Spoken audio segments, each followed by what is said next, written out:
All right, everybody, what is going on? Good afternoon. Hope you guys are doing well.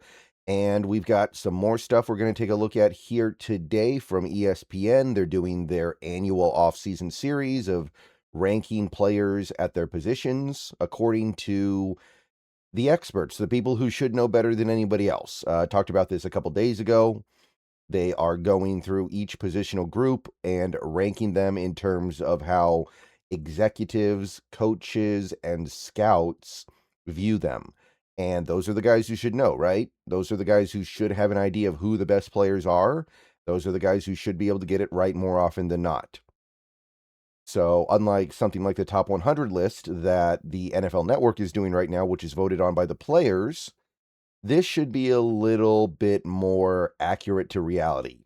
So let's take a look at what we got here today. This video is sponsored by PrizePicks. So yesterday, they did edge rusher, and I did not do a video because the Seahawks did not have any representation on that list. They had their top 10, Myles Garrett, Micah Parsons, Will Anderson, Max Crosby, Aiden Hutchinson, Danielle Hunter, TJ Watt, Nick Bosa, Brian Burns, Nick Bonito, Jared Verse, and Trey Hendrickson, Josh Hines Allen were the honorable mentions. And then they had 6 other guys getting votes, none of which were members of the Seattle Seahawks. We, of course, had a little bit of representation in the division, as I just listed. And I didn't really expect that much here, of course. Just to talk about it real quick, though, I did wonder if maybe DeMarcus Lawrence would get a vote or two. Because he was, like, if you're looking at this as a listing of the best edge rushers in football, and you go, okay, top 10, and then 3 honorable mentions, and then 6 guys receiving votes, that's the top 19. Was DeMarcus Lawrence a top 19 edge rusher last year? I think so. Is he going to be again this year? That's a little bit harder to say because he is a year older, and he has so much mileage on him. And just generally speaking, I think that's a little bit intimidating to pick him as a top 20 edge rusher when you have that kind of 34-year-old element looming over his head, knowing that he's not one of those super freak athletes that goes in the top 5 of a draft. He was a former second round pick. It's going to go at some point. Nobody else on the Seahawks really could have even been argued for a top 20 spot anyway, so I wasn't expecting anything there. But I did want to know if D-Law would get some votes. He did not, which I'm torn on. I don't think he's top 10, but I do think he might be top 20. But anyway, that's not what today's about. I just wanted to go over that real quick in case anybody was wondering. Today was actually a really fun one because they did defensive tackles, interior defensive linemen, and this is the position of power for the Seattle Seahawks. This is where the magic happens for this Seahawks team. This is basically, I would say, their strongest position, both in terms of what they have at the top and probably their depth as well. And everything they do and everything they are defensively really does start up front. They are so good up there that they're able to live in nickel and still be dominant against the run. And they're also able to have a good pass rush despite not really having great players at edge.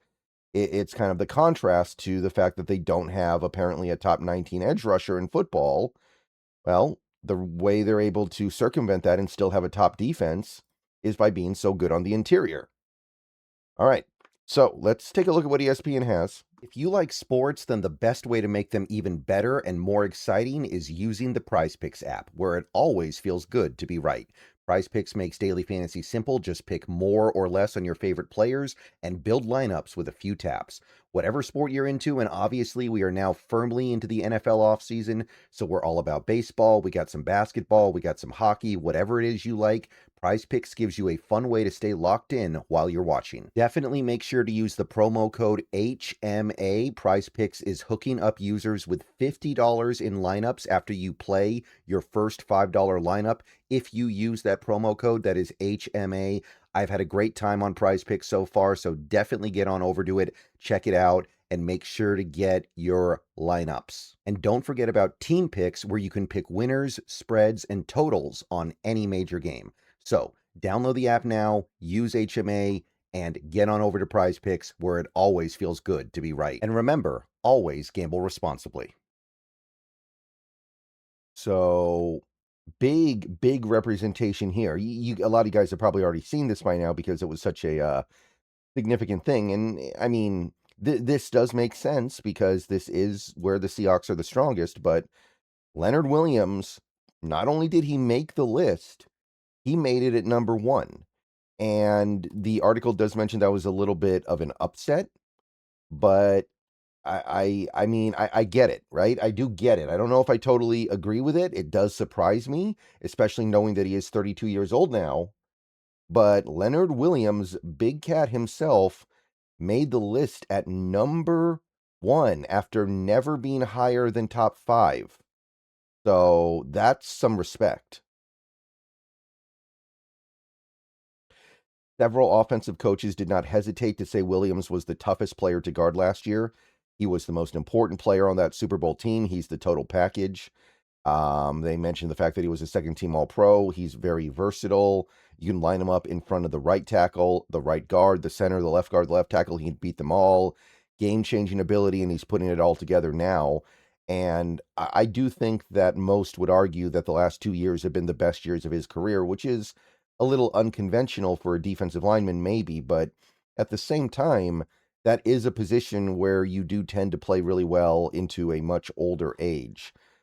So Williams has the most run stop wins when double teamed over the last 3 seasons, and he had 24 tackles on passing plays in 2025, which were 6 more than any other interior lineman. So I mean, the numbers do back up what they're saying.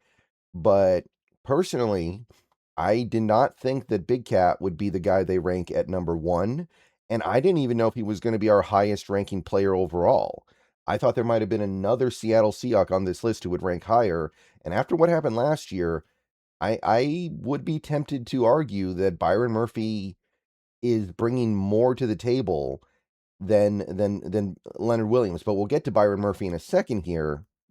Nevertheless, this is pretty darn strong. So, according to the decision makers in the NFL, the coaches, the executives, the scouts, the people who should know better than anybody else, Leonard Williams is the best interior lineman in football. So, you go through the rest of the list because we do have another guy who could be here, right? Jeffrey Simmons, sure. Jalen Carter, okay.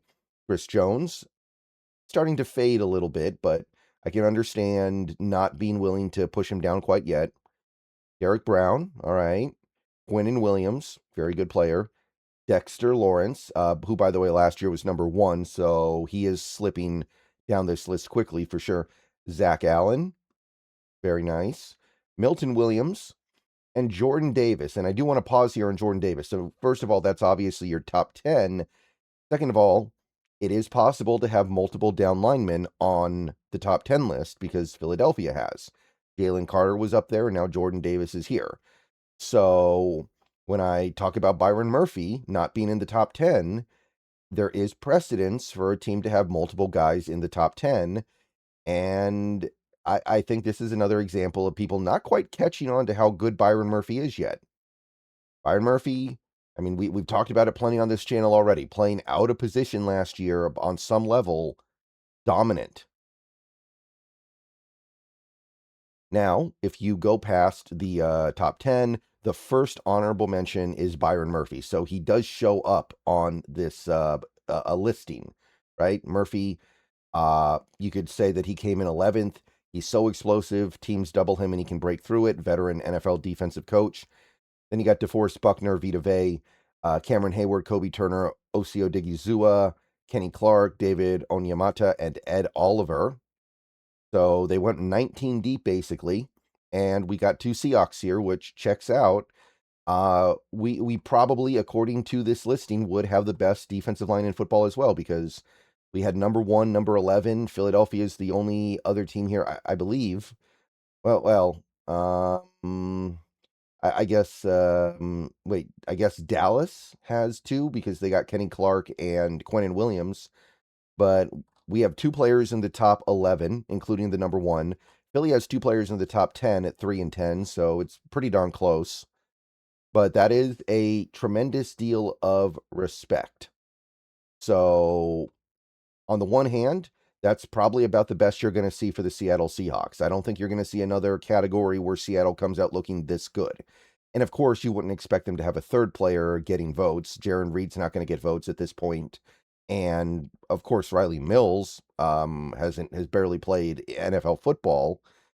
But it is interesting to me that the movers and shakers in the NFL consider Leonard Williams to be a significantly better player than Byron Murphy. Now, he certainly has more name recognition because he's been in the league for a decade and Byron Murphy's only been in the league 2 years. But when I look at what Byron Murphy did last year, manning the nose tackle position on the number one run defense in football while still providing high-end pass rush, there's a part of me that kind of feels like Murphy's already moved past Big Cat in terms of value and effectiveness. But they're both fantastic players, and I don't really have anything negative to say about this ranking here. So good for Leonard Williams. Now, hopefully he averts his eyes from this list when he's negotiating his extension this offseason. But, I mean, he knows how good he is, so it's not like this is a shock. It is a little bit of a shock to me. I would have expected somebody like a Jeffrey Simmons to get the number one spot. Jalen Carter has a ton of name recognition as well, so maybe somebody like him, even though I don't necessarily think he deserves it. But Leonard Williams, your number one defensive tackle, voted on by executive scouts and coaches. All right, I'll see you guys later. Go Hawks. Everyone have a good rest of your day. And more stuff coming later on.